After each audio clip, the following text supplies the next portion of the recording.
Hi, this is Chief Education Officer Bill Olson, and welcome to another school district update. I always enjoy having this opportunity to speak with you, share with you just a little bit of information about what's going on in the school district as of this filming. This is filmed in about the middle of March, and it's hard to believe that we have already gone through about 7 months of the school year with only 2.5 to 3 months remaining. It's always interesting to see how quickly the year progresses, particularly when we're extraordinarily busy, and we have been extraordinarily busy this year. First of all, I want to thank all of you who came out to the deliberative session. It was an outstandingly large crowd, a great group of taxpayers, residents. It's always nice to be engaged in civic discussion, civic debate, answering questions. My philosophy is that you have every right to know what you're receiving for your tax dollars invested, and we're always glad to tell you. My job is to make sure that we convey to you what we're doing in the school district. Oftentimes enjoy telling you what we're doing well, but I will never hesitate to tell you also what we need to improve upon. And so that's my position. That's how I've always approached the job, that honesty is certainly the most important ingredient in being a public administrator, in this case, a public school administrator. If you have any questions before the vote in early April, particularly questions about our operating budget or the proposed SAU office or any of the other warrant articles that have been forwarded to the ballot, please let us know. Please call me. I'm always glad to have you come in and talk with you personally, hear your perspective. I'll always be glad to share honest information with you. This is the time of year when it's either deliberative session or election time, where there are all sorts of rumors that fly around, all sorts of comments. Please be careful in terms of separating fact from fiction, because sometimes people want to create some stories, some information that may not necessarily be true. And my feeling is, I want you, and I know the school board wants you, to have accurate, factual information upon which to make a decision. You can vote yes, you can vote no, but the most important thing is that you have factual information upon which to base your vote, okay? And not conjecture, innuendo, and misinformation from people who don't want to support it, don't want others to support a particular warrant article, but are providing incorrect information. So please know we're always glad to provide you with the facts, the figures, because we want you to know what you are getting in return for your tax dollars invested. We just completed the annual report for the 2022-2023 school year. That's always 1 year in arrears. I want to thank our administrators, school board, for capturing what the 2022-2023 school year entailed in terms of what we were able to accomplish. We always look forward to providing you, the voters, with that type of information, and hopefully you'll find it interesting and informative. This is the time of year where I begin to take a look at the last day of school, because many of you are beginning to talk about vacation plans, not only the parents, but our staff also. As of right now, as of this filming in the middle of March, we have had only one no school day, and I'm always reluctant to say that, because March and early April can be a couple of heartbreak months with respect to having a sudden large snowstorm. And yes, we know it melts quickly this time of year, with the sun being at a higher angle in the sky as the sun transitions, as our Earth, tilts on its axis, and the sun is more exposed, directly exposed in the northern hemisphere. And the snow does melt quickly, but I remember about 8 years ago, we lost 3 or 4 days of school in March because of unexpected but sudden snowstorms. So keep your fingers crossed that we don't have any more no school days. I know that doesn't necessarily sound good to students, but to the rest of us, we're hoping to get through the remainder of the year with no cancellation days. So we've had only one cancellation date at this point in time, which means as of right now, our last day of school is Tuesday, June 18th. However, the RSAs, the 189.1 and 189.24 that control and regulate the length of the school year, the number of instructional hours, provides us with an opportunity to use instructional hours as a means of assessing any change in the length of the school year. So that's what I'm doing right now. I'm calculating for all of the days that we've been in session since the beginning of school in late August, what are the number of instructional hours, knowing that the requirements from the state are that we meet at least, and once again, these are minimum numbers. These are not targets, but minimums. 450 instructional hours at the kindergarten level, 945 instructional hours in grades 1 through 6, and 990 hours of instruction in grades 7 through 12. In terms of middle school and high school, instructional hours do not include lunch. They don't include passing time, okay, or other non-instructional times. So it's regulated quite tightly, as it is in many states. And so I'm doing that calculation right now based on the number of days that we are in session, 180. How many instructional hours does that yield? And can we perhaps end school 1 or 2 days earlier than our anticipated date? Now, we're anticipating that graduation will still remain on June 15th because the RSA with respect to graduation, high school graduation, is that it can be no more than 5 days prior to the original last day of school in the school calendar, the original last day of school. And the original last day of school this year was Monday, June 17th. Keeping in mind we've lost a day, that moves it to June 18th. So as of right now, and we don't anticipate any change, graduation will be Saturday, June 15th. So I'll keep you informed, I'll keep the school board informed, I'll keep our staff informed in terms of if there's any change from the June 18th date. All right. We're presently working on policies. We've been on somewhat of a hiatus for the last couple of months with policies because our time has been totally consumed with constructing the budget and with many, many meetings with our staff, with our leadership team, with the school board, and with the budget committee, and then presenting it to you in the deliberative session through the budget committee.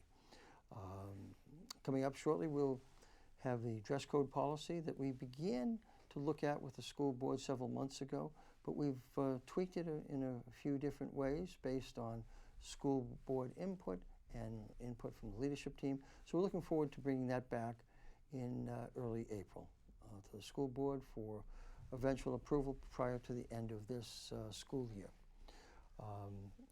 Shortly, our Director of Human Resources, our Assistant Superintendent for Curriculum Instruction, and myself will be meeting with our building principals to review the staff evaluations. That is the accountability measure in school districts. Evaluations are the accountability measure in every organization. We have specific rubrics by which to evaluate the performance of staff members. And so I will review the principal's evaluations of their teachers with the assistant superintendent and with our director of human resources, sometimes having to make difficult decisions, but that fortunately has always been in the minority because most of our staff, virtually all of our staff, have done an outstanding job. And it's the one thing that I can always say proudly about Merrimack is we have excellent staff who come to work prepared to work hard every single day with our students. And so in tandem with that, I will also be looking to evaluate our administrators, our principals. The principals evaluate our assistant principals. I evaluate the principals based on the schedule of evaluations. We worked last year for the first time to develop and implement a very effective administrative evaluation instrument.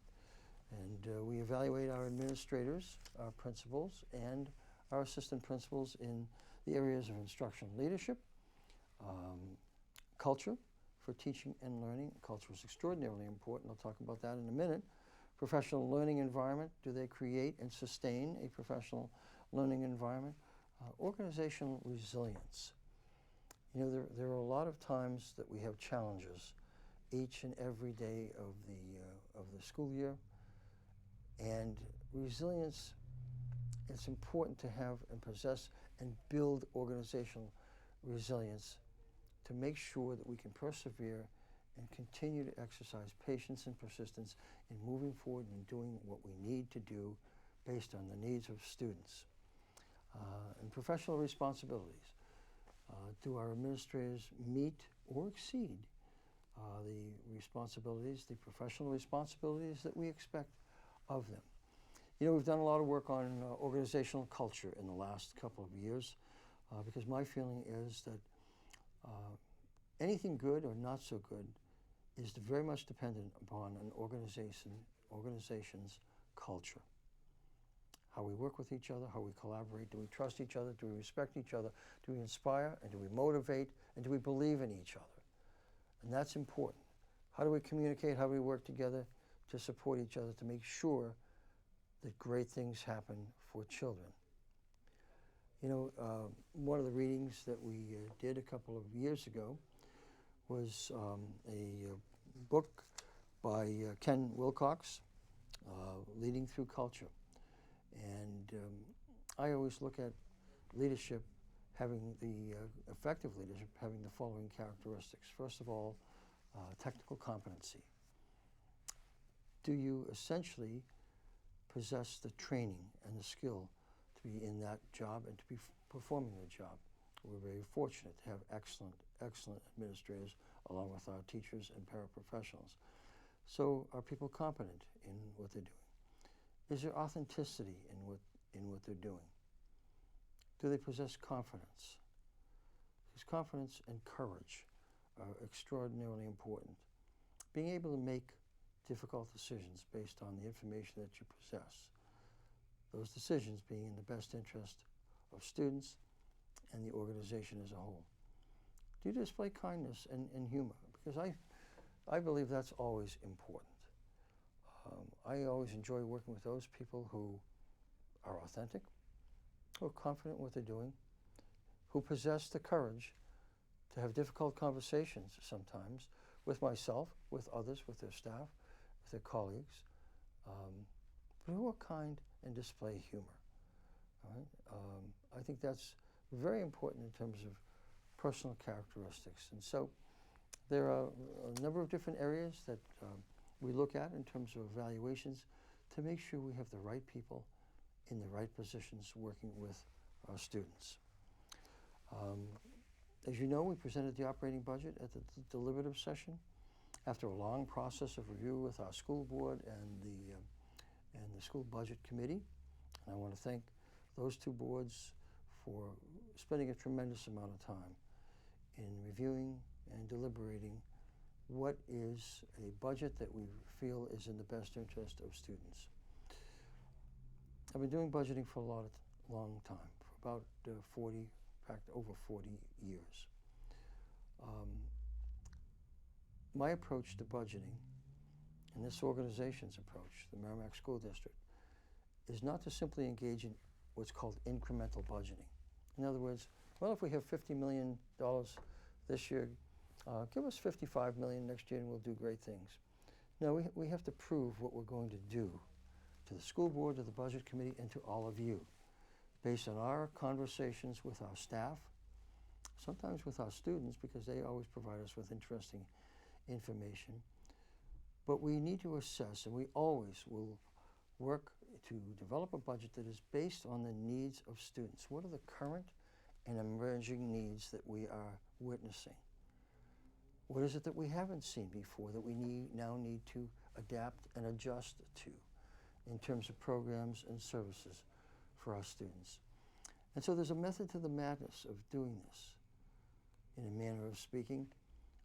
We don't just arbitrarily budget numbers. We don't just arbitrarily assign, oh, let's put an inflationary index factor on there. Sometimes we do put an inflationary index factor on, for example, materials and supplies.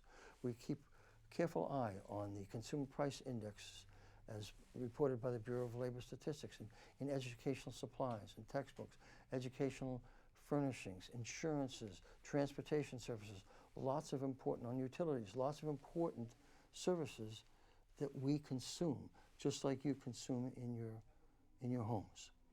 And so we look at those carefully to try and stay ahead in terms of the purchasing value of each dollar expended, so that we don't fall behind in what we're doing for students. It's important also, as you know, and I've always said, and you've heard it before, that it's important that we remain competitive with our wages and benefits. If you'll excuse, our great public emergency officials are going by in a fire truck or an ambulance, and so if you hear that noise in the background, that's okay. They're responding to an emergency, and we appreciate everything they do. Getting back to our budget, if you have any questions, particularly before the election, because I'm not going to ask you or tell you how to vote. That is not my position. You all have your own minds. You can perfectly make up your mind in terms of, do you want to support the school district or not in terms of its operating budget that has been proposed.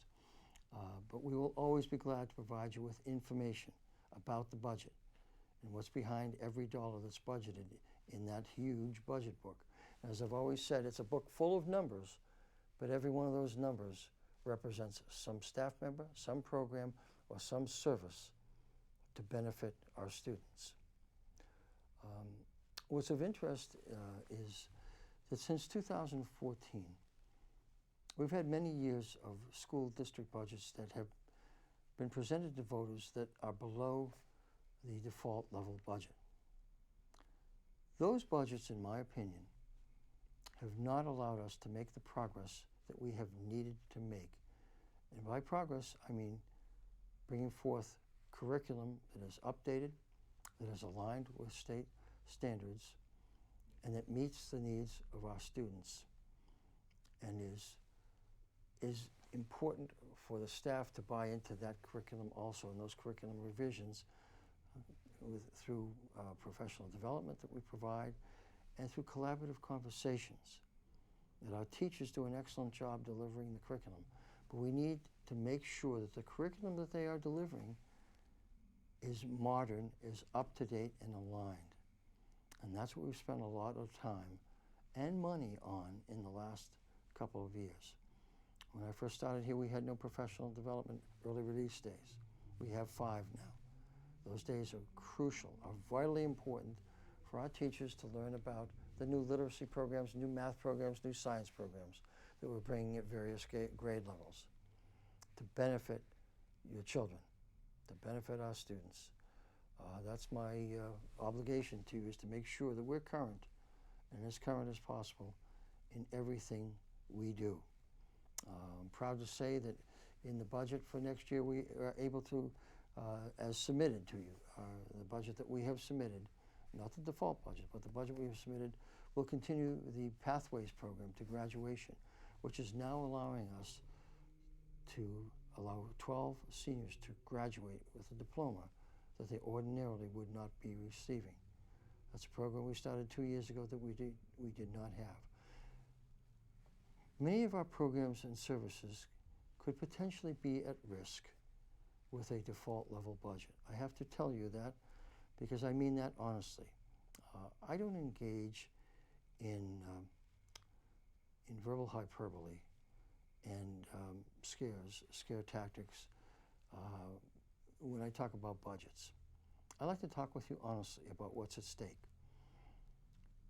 If you pass the budget as we have submitted and has been approved by both the school board and the budget committee, that allows us to continue to make the progress toward improving this school district that is absolutely necessary.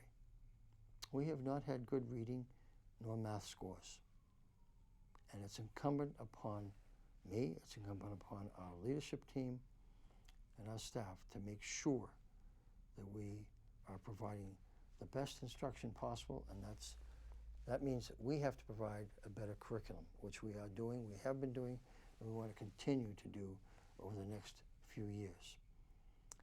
So the budget as submitted will represent that improvement. We will go backwards, and I mean that honestly. It's not a scare tactic. We will have to make reductions, and substantial reductions, if the default level budget is approved. So if you'd like to find out more about that, I'm always glad to speak with you about it. You can either email me, call me, or even better, come in and talk to me in person, okay? Because I always want to share that information with you. We're not all about spending as much money as we can.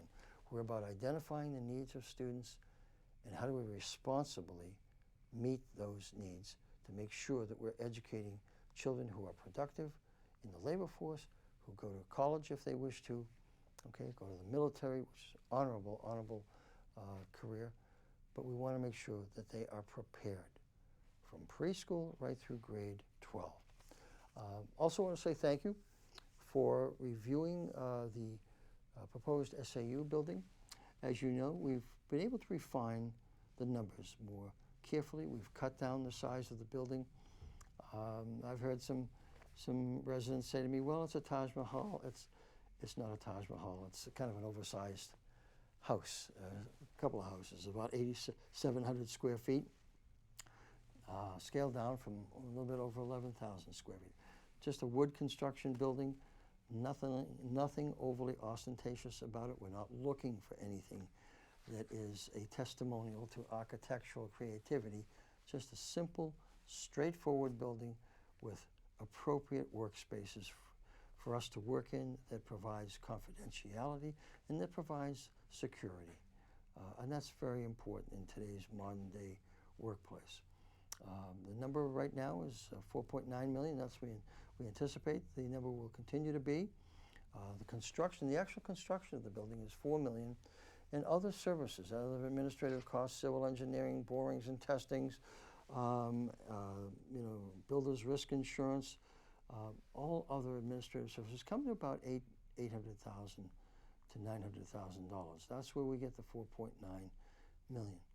So the actual construction cost of just under $4 million, it's about $3,995,000 and change. That's an incredibly good price, and that's based on a very reliable contractor looking at the proposed building layout and floor plan.